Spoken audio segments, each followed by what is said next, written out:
அனைவருக்கும் வணக்கம். Welcome back to mylanji.com. இன்றைக்கி நம்ம வீடியோவில் நிறைய பேர்த்துக்கு அதிகமாக டவுட் வரக்கூடிய கன்ஃபியூஸ் ஆகக்கூடிய ஒரு விஷயத்தை பற்றி தான் ஷேர் பண்ண போகிறேன்.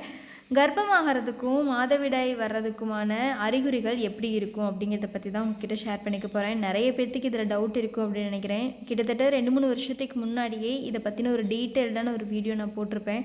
அது நிறைய வியூஸும் கூட போயிருக்கு. அதில் ஏகப்பட்ட பேர் வித்தியாசமாலாம் கமெண்ட் பண்ணியிருந்தாங்க.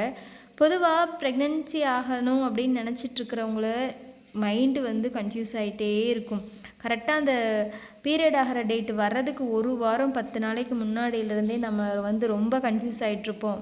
ப்ரெக்னென்ட் ஆயிடுவோம்லா இல்லை பீரியட் ஆயிடுவோம்லா அப்படிங்கிற மாதிரி. அப்படி கன்ஃபியூசஸ்ஸு சில சிம்டம்ஸை வச்சு ஐடென்டிஃபை பண்ணிக்கலாம் அப்படின்னு சொல்கிறாங்க. ஆனால் எதுவுமே பீரியட் தள்ளி போகிறது மட்டும்தான் மெயின் சிம்டமாக இருக்கும் அப்படிங்கிறத ஃபஸ்ட்டு தெரிஞ்சுக்கோங்க. ஒரு க்யூரியாசிட்டிக்காக நம்ம இப்படி இருக்கும் அப்படின்னு யோசிப்போம்ல, அந்த மாதிரி சில சிம்டம்ஸை உங்ககிட்ட ஷேர் பண்ணிக்க போகிறேன்.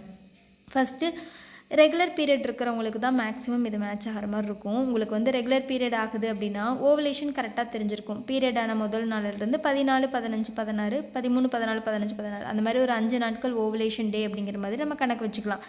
அப்படி ஓவலேஷன் முடிஞ்சதுக்கப்புறமா 6லேருந்து 12 நாட்களுக்கு பிறகு தான் அறிகுறிகள் தெரிய ஆரம்பிக்கும். அப்படி 6லேருந்து 12 நாட்களுக்குள்ளே எந்த மாதிரியான அறிகுறிகள் தெரியும் அப்படின்னா, ஓவலேஷன் முடிஞ்சதுலேருந்து உங்களுக்கு கண்டினியூவாக ஒயிட் டிஸ்சார்ஜ் இருக்கலாம். ஒரு வாட்ரியான ஒயிட் டிஸ்சார்ஜ் இருக்கலாம். எப்போ வரைக்கும் அப்படின்னா, உங்களுக்கு அடுத்து பீரியட் டேட் வர வரைக்கும் ஒரு வாட்ரியான ஒயிட் டிஸ்சார்ஜ் இருக்கலாம். ரெண்டாவது, சப்போஸ் பீரியட் ஆக போயிடுறீங்க அப்படின்னா, நார்மலாக எப்போயும் நமக்கு ஒயிட் டிஸ்சார்ஜ் ஆகும்ல, எப்போது பீரியட் அப்போ ஆகும், திருப்பி ட்ரை ஆகும், ஓவலேஷன் அப்போ ஆகும், திருப்பி ட்ரை ஆகும், பீரியட் அப்போ ஆகும். அந்த ரொட்டீன் இருக்கும். சப்போஸ் பீரியட் ஆக போகிறீங்க அப்படின்னா, சப்போஸ் உங்களுக்கு ஓவலேஷன் சரியாக நடந்து இம்ப்ளன்டேஷன் நடந்திருக்குது அப்படின்னா, அந்த white discharge watery white discharge கண்டினியூவாக லைட்டாக இருந்துகிட்டே இருக்கிற மாதிரி இருக்கும். இதுதான் ஒயிட் டிஸ்சார்ஜில் ப்ரெக்னன்சிக்கும் பீரியடுக்கும் உள்ள வித்தியாசம். ரெண்டாவது, ஸ்டொமக் பெயின். நிறைய பேர்த்துக்கு காமனாக ஸ்டொமக் பெயின் இருக்கும். ஏன் ப்ரெக்னன்சிக்கு ட்ரை பண்ணாத எங்களுக்கே கூட அந்த ஸ்டொமக் பெயின் இருக்கும்.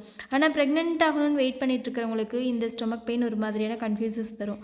அதை ஐடென்டிஃபை எப்படி பண்ணிக்கலான்னா, கரெக்டாக உங்களுக்கு வயிறு வலி ஓவலேஷன் முடிஞ்சதுலேருந்து அப்பப்போ லெஃப்ட் ஆர் ரைட் சைடு குத்தி வலிக்கிற மாதிரி ரொம்ப மைல்டான ஸ்டொமக் பெயினாக இருக்குது அப்படின்னா நீங்கள் ப்ரெக்னென்சிக்கு எக்ஸ்பெக்ட் பண்ணலாம். சப்போஸ் உங்களுக்கு பெருசாக வயிறு வலியே இல்லை, கரெக்டாக பீரியட் ஆக போகிறதுக்கு ஒரு 3-4 நாட்களுக்கு முன்னாடி தான் அடிவயிறு வலி நமக்கு தெரியும்ல, பீரியட் ஆக போகிறதுனா பெயின் எப்படி இருக்கும் அப்படின்ட்டு. அந்த மாதிரி ஒரு மாதிரியான அடிவயிறு வலிக்குது அப்படின்னா நீங்கள் பீரியட் ஆக போகிறதுக்கு சான்சஸ் இருக்குது அப்படின்னு அர்த்தம். மெயினாக இந்த ஒயிட் டிஸ்சார்ஜ், ஸ்டொமக் பெயின் பற்றி இது 2 சிம்டம்ஸை நம்ம மெயினாக சொல்லிக்கலாம். யூஸ்வலாக செஸ்ட்டில் வரக்கூடிய சிம்டம்ஸ் காமனாக ஒரே மாதிரி தான் இருக்கும். எங்களுக்கும் அப்படியே தான் இருக்கும். நான் பீரியட் ஆக போகிறேன் அப்படின்னு சொன்னால் கூட எனக்குமே அந்த இடத்துல பெயினாக இருக்கிற மாதிரி இருக்கும், மூச்சிட விட முடியாத மாதிரி இருக்கும், வயிறுலாம் ஒரு மாதிரி இழுத்து பிடிக்கிற மாதிரி இருக்கும், கைகால் குடைச்சல் இருக்கும். அது காமனாக எல்லாத்துக்கும் இருக்கக்கூடியது. நீங்கள் ரொம்ப க்யூரியாசிட்டியோடு இருக்கீங்க அப்படின்னா இந்த 2 சிம்டம்ஸை தெரிஞ்சு பார்க்கலாம். ஆனால் பீரியட் டேட் அன்னைக்கு பீரியட் ஆகாமல் உங்களுக்கு 4-5 நாள் தள்ளி போகிறது மட்டும்தான் மெயினான சிம்டமாக இருக்கும். அதை எப்பயும் மறக்க வேண்டாம். அது மட்டும்தான் மெயினான சிம்டம்ஸ். ஸோ முன்னாடி பிடிச்சி ரொம்ப கன்ஃபியூஸ் ஆகி நீங்கள் ஒரி பண்ணிக்கணுங்கிற அவசியம் கிடையாது. மெயினான சிம்டம்ஸ் 2 உங்ககிட்ட ஷேர் பண்ணியிருக்கேன். யூஸ்ஃபுல்லாக இருக்கும் அப்படின்னு நினைக்கிறேன். ப்ரெக்னென்சி பற்றின ஏதாச்சும் டவுட்ஸ் இருந்துச்சு அப்படின்னா கமெண்ட்டில் சொல்லுங்கள். ப்ரெக்னென்சியில் இந்த மாதிரி டவுட் இருக்குது அப்படின்னு சொல்லுங்கள். அடுத்தடுத்த வீடியோக்குள்ளே நம்ம அதை பற்றி பார்ப்போம்.